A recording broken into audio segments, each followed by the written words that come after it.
Here's a moment you might recognize: the noise, the mess, the third time you've asked nicely, and then it happens. You hear yourself yell, louder than you meant to, and a second later the guilt floods in.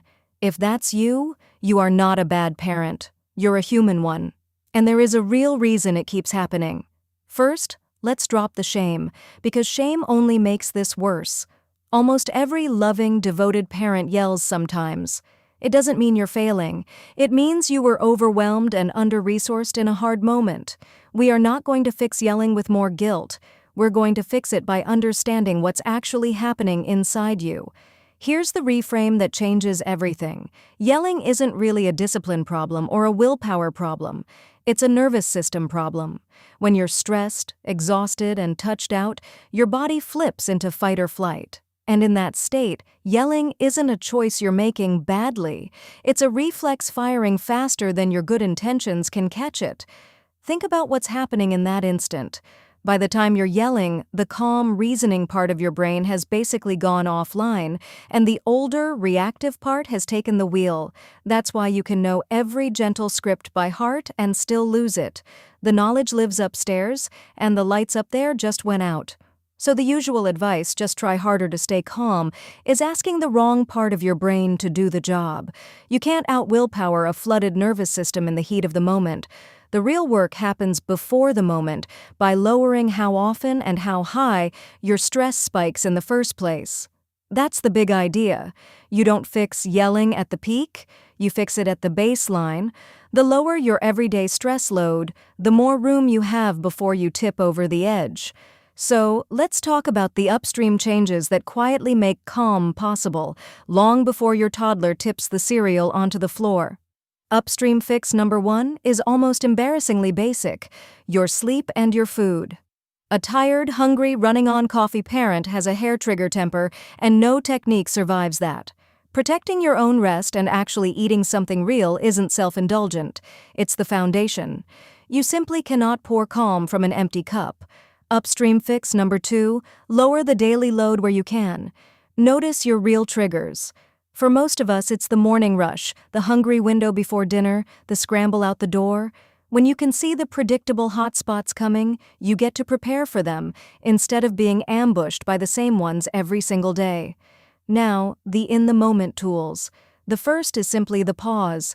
When you feel the heat rising, stop and take 3 slow breaths, longer on the exhale than the inhale.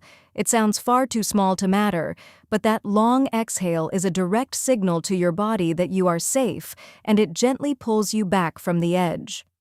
The second tool is the walk away. If you're about to erupt and your child is safe, give yourself 30 seconds. Step to the sink, the doorway, the hallway. Leaving the room for a moment isn't abandoning your child. It's modeling the single most important skill you want them to learn: what to do with a big feeling instead of exploding. Third tool. When you do speak, drop your voice instead of raising it. Get low, get close, and go quieter than you feel.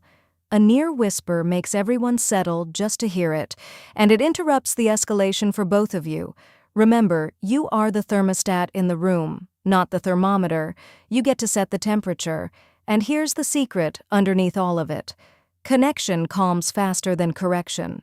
A child who feels seen settles sooner than a child who feels managed. A hand on the back, getting down to their eye level, naming the feeling out loud. Those tiny moves bring both of your nervous systems down together, which is the entire goal. Now, the part nobody likes to admit. You will still lose it sometimes. Everyone does.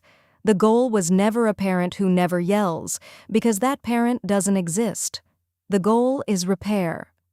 Going back afterward and saying, "I'm sorry I yelled, that wasn't your fault," teaches your child that relationships can bend and mend without breaking. And that repair is doing something quietly powerful.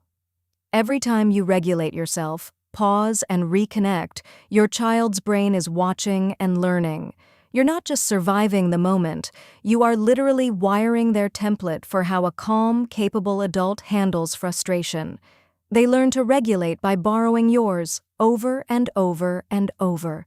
So picture the long game. Not a perfect silent house, but a home where big feelings are allowed, and yelling is rare and always repaired. Where your kids grow up knowing that being overwhelmed is survivable because they watched you survive it with grace. That isn't a fantasy. It's the slow, real result of practicing this. So start small. Pick one thing. Protect your sleep, or just practice the pause and let the rest build from there. I've laid out the full method, the triggers, the scripts, all of it, over on the blog, with the link below. If this took even a little weight off your shoulders, subscribe for more honest, doable parenting. You're doing better than you think.